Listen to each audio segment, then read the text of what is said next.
Well, hello to everybody here. It's Teresa Sanderson. Super excited to connect with you as always. Today we're talking about what are the types of continuing education in nursing. So I'm excited to share this information with you. As you pop in today, please feel free to say hi. Let me know where you're watching from. And if you're catching me on the replay, comment #replay. I do love to connect with you. Excuse me. So for those of you who don't know me, my name's Teresa Sanderson. I am an RN of 32 years. That means I'm getting old. I'm also an entrepreneur. I'm a nursing continuing education consultant and also a nursing continuing education provider. So this topic today is something that I get a lot of questions on. People are always asking, what if I become a nursing continuing education provider or start a nursing continuing education business, what are the types of nursing continuing education that I can teach?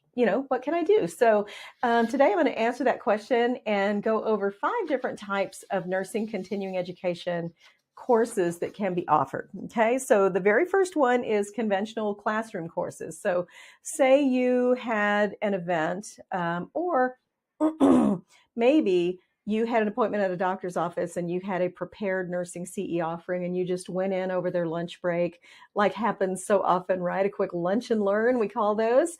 That's a quick classroom style CE education offering.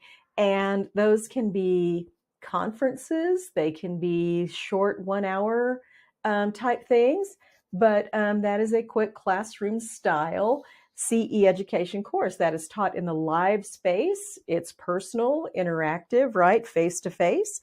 You can also teach online courses. This is something that I absolutely love because I love being able to catch nurses when they have a few minutes to learn and they can do it on their own terms, right? It just makes it so much easier, quick and easy for them. And when I create, for instance, when I create or develop even just a 1.0, contact hour offering, I like to record the videos. I do everything in video, but when I record the videos, I like to record them in 10 to 15-minute clips. That way, when a nurse has 10 minutes, they can watch a portion of it. They don't have to have, a full hour at one time to sit down. And I think that is a big deterrent, a lot of times to nurses being able to sit down and take part in their nursing CE. So the online space is fantastic. You can do this in a website and just make sure that you have a website that has the capability of being able to print CE certificates when somebody finishes a course. But I do have solutions for that, by the way. I have found the keys to the kingdom as far as how to put your nursing CE courses online in that space. And it's a fantastic way to go because it's automated, it's easy, and it's relevant right now. Nurses can access it on demand when they need it.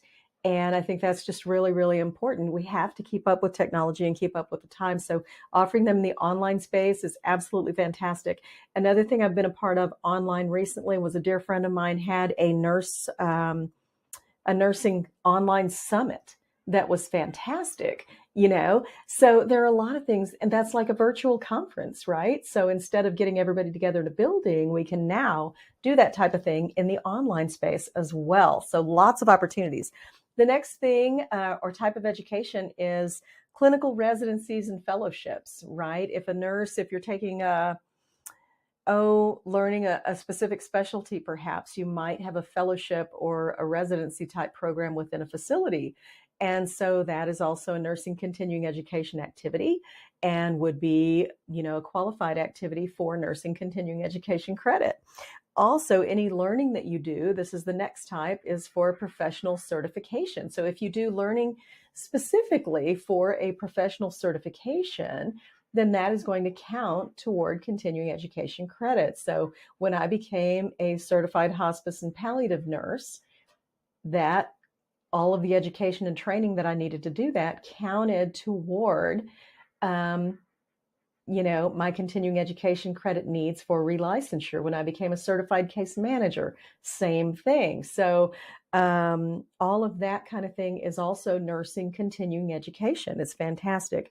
Self-directed learning is the last type, and I've got to tell you, this is one of my all-time favorites. I hope if you're a lifelong learner, give me a thumbs up or a heart, because lifelong learning is so where it's at. I don't care if we're talking nursing or if we're, talking about just life in general, whether I want to learn how to do new things in my household, right? I think lifelong learning is definitely where it's at. But self-directed learning is about choosing a particular aspect of nursing that you are interested in learning about. And I absolutely love that, because we can so broaden our horizons.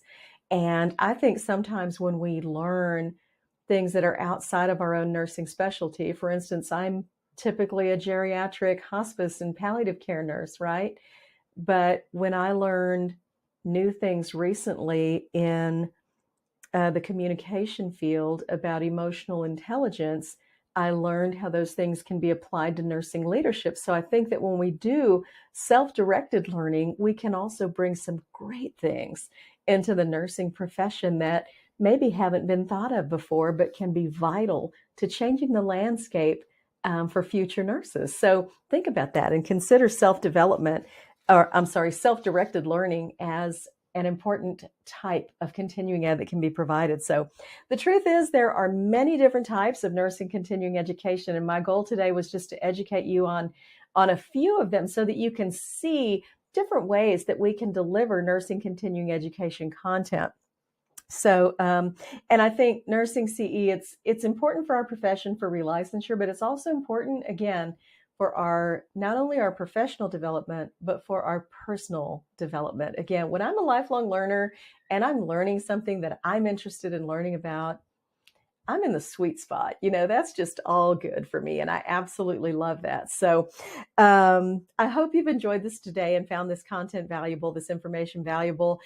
Before I go, I do want to invite you, if you haven't yet signed up for the Create a Nursing CE workshop, it's going on right now, March 6th through the 10th. And it's not too late to get in. Go ahead and jump in and join us. If you've missed anything, the replays will be available for a short time after we finish up. But you will go from start to finish, having no course to having, after 5 days, completed a nursing continuing education course offering. It'll be a 1.0 CE course offering that you will have developed from start to finish with my step-by-step system and support and guidance. You're also going to be awarded 5.0 contact hours of nursing CE credits so that you can use that for your relicensure. There's going to be a bonus Q&A session, all kinds of good things, workbooks, tools, strategies, you name it, we're going to have it. And it's only $47. So click the link, go ahead and register, join us. Would love to see you there. And I hope to connect with you soon. Bye for now.